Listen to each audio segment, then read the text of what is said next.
I'm Karalee Padilla, and this is Lynn Sanchez. We are the creators of Love Letters from the Resistance. Those of you that know me know that I like to get straight to the point. I'd rather know what's your greatest fear rather than what you do for a living. So I'm going to jump right in and explain the title of this film, Love Letters from the Resistance.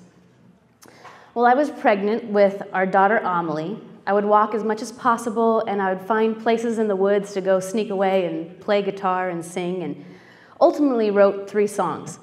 So these were my first love letters to this life growing inside of me.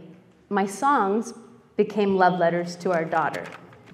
While we were racking our brains to come up with a title, it finally struck me like those creative lightning bolts an artist prays for. Oh, this film is a love letter from myself and everyone involved in the film. It is our love letter to our future, to the future of sustaining this earth rather than draining her resources completely dry and then suffering the consequences. The resistance are all of those fighting against the tide, resisting capitalism, resisting the current agricultural system, and ultimately resisting the patriarchy.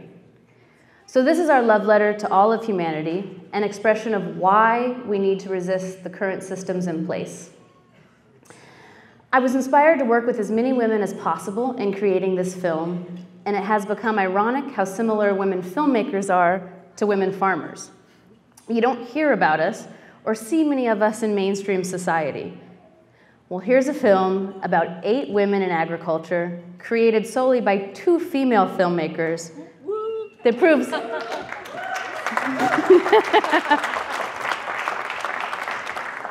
it proves we're out here and multiplying.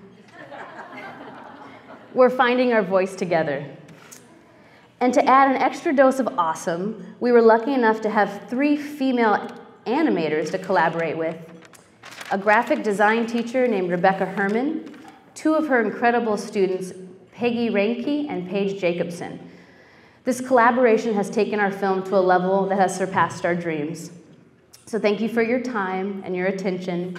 Please enjoy this sneak peek that you're the first eyes to see it. I just finished it today. And stay updated on our progress by visiting urbanmermaidproductions.com.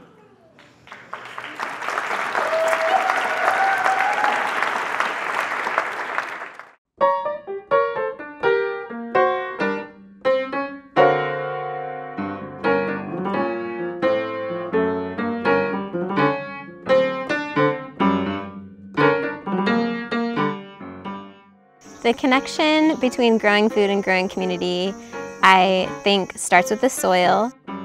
When you have only seeds of corn and soybeans, that cuts the biodiversity of the soil and of the habitat, and that's not good for the land. We have to have diversity, just as we do in our human society.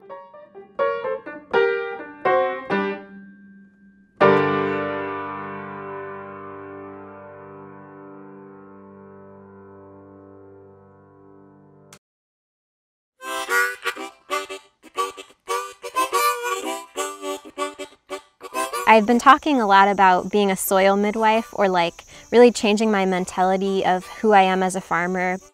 What is already happening here? What is going on? What is the land saying? In the soil, there's a community. We call it the soil food web. So there are microorganisms and all types of life in the soil that are necessary for growing healthy plants of any kind, whether it's food plants or non-food plants.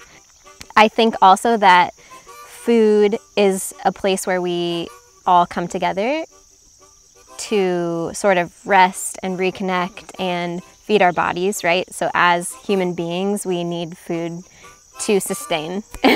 We need plants in order to have everything that sustains us, really. And that's a big thing that I really try to teach, especially children. What did you eat today? What are you wearing? You know, how did you get here? Like, everything goes back to the soil.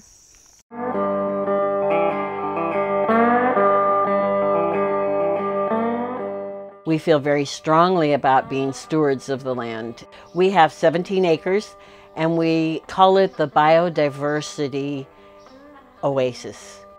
Everything around us is monocultured, and what I mean by that is soybeans and corn. And there's hardly any trees, there's hardly any habitat. So we feel like this 17 acres is a refuge. And it's an area where the butterflies, the bees, the birds, we've got tons of different birds in that. They all can find a place to be in the surrounding area where there's nothing.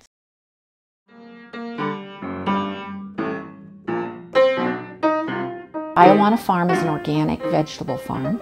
We are in the Loess Hills. They're 10,000 years old. Went to University of California, Berkeley. I ended up studying physics, and I got a job at Stanford at the Linear Accelerator. I ended up staying there 27 years. I use my physics every day. To have healthy soil, it has to have a community. The soil has to have its own community. Human beings, we're animals, and we walk on the earth. We share the earth with plants, and plants are inhaling CO2 and exhaling O2. We're inhaling O2 and exhaling CO2. Underground, the plant is called fungus and the animal is called bacteria. So you've got to have soil with texture in it, soil with fungus and bacteria and other critters, nematodes and earthworms and grubs that are living in the soil. They got to be able to move and get around. The habitat that they live in is roots. So if you're constantly going through and tilling up that soil, you're breaking it up into finer and finer pieces, and there are fewer and fewer pores. And there may not even be any organic matter in it. That is what is called dead soil. So the opposite of dead soil is living soil, and a living soil, a living, vibrant, healthy soil, is the goal of sustainable farming.